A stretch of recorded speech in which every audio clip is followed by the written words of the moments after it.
la invitación. Por los 5 minutos que hay que usar, voy a hacer un apretado resumen tratando de no repetir cosas que ustedes conocen.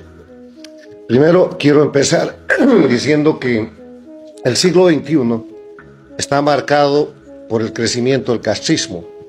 El siglo XX, del 59 a el inicio del siglo XXI, fueron décadas de castrismo señaladas por fusilamientos, violación de derechos humanos, crímenes de terrorismo, guerrillas rurales, urbanas, invasiones, narcotráfico.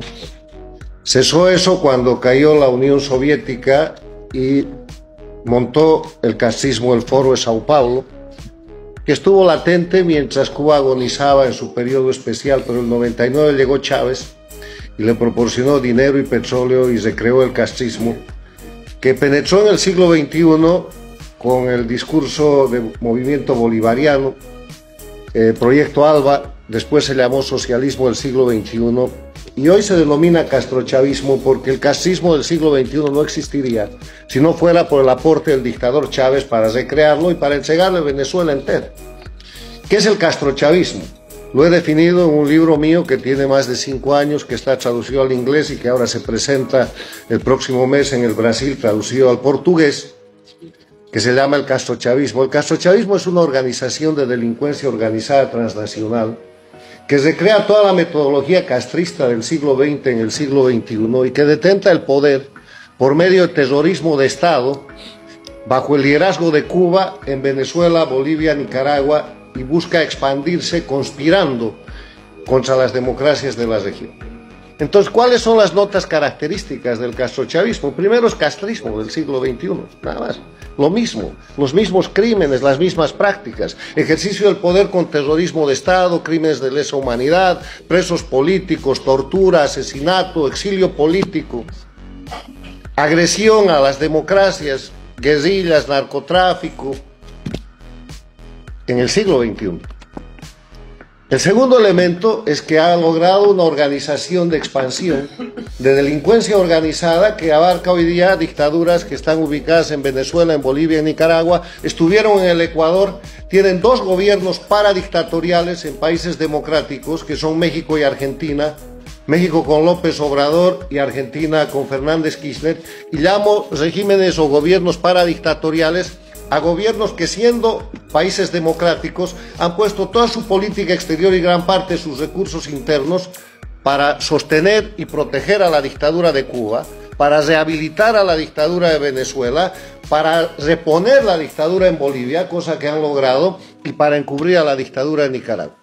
Y ese es el papel de López Obrador y de Fernández Kirchner, que están pagando el dinero y el apoyo recibido del castrochavismo para tomar el poder en esos países. Pero hay 2 países más donde detenta el castrochavismo el poder ejecutivo, que son Perú y Chile, bajo observación porque no han logrado avanzar. Y el resto son países bajo amenaza porque a través del Foro de Sao Paulo, a través de las FARC, a través de las organizaciones de narcotráfico, a través de todo el sistema castrochavista, que es muy extenso, que va desde las embajadas de estos países dictatoriales hasta la operación criminal por medio de mafias vinculadas con la mafia rusa, con la mafia iraní y con todo el sistema de las dictaduras transnacionales que están más allá del hemisferio, operan para destrozar las democracias. Entonces, en ese marco, yo creo que es una gran idea un frente hemisférico para la libertad.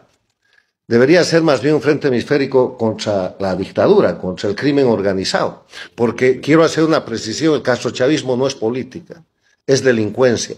Y el error en el que no debemos caer es entrar en un debate ideológico, político, programático con el crimen organizado, porque todo lo que quiere el crimen organizado por estrategia del G2 cubano es estar en la política. Hay que sacarlos de la política y hay que tratarlos como criminales porque Cuba, Venezuela, Bolivia y Nicaragua son narcoestados. Todos alientan el terrorismo y utilizan la migración como instrumento de presión sobre Estados Unidos y sobre todos los países en un acto de agresión. Esto que acaba de pasar con Estados Unidos es el enésimo marielazo. En ese sentido tengo unas propuestas. Primero, no equivocarnos en lo que es la definición del enemigo. El enemigo se llama castrochavismo, pero es Cuba. Se llama Cuba. El resto es la expansión de la dictadura cubana. Una dictadura cubana que ya les he referido cómo se recrea para el siglo XXI y que está fuerte y que es la líder de América Latina hoy día, y Estados Unidos lamentablemente lo acaba de reconocer. Segundo, hay que definir quiénes somos.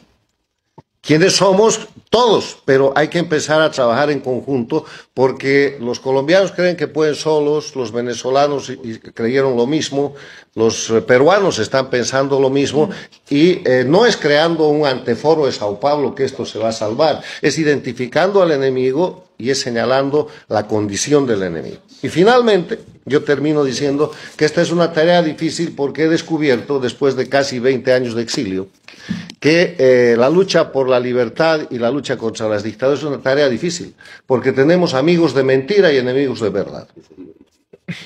Muy bien.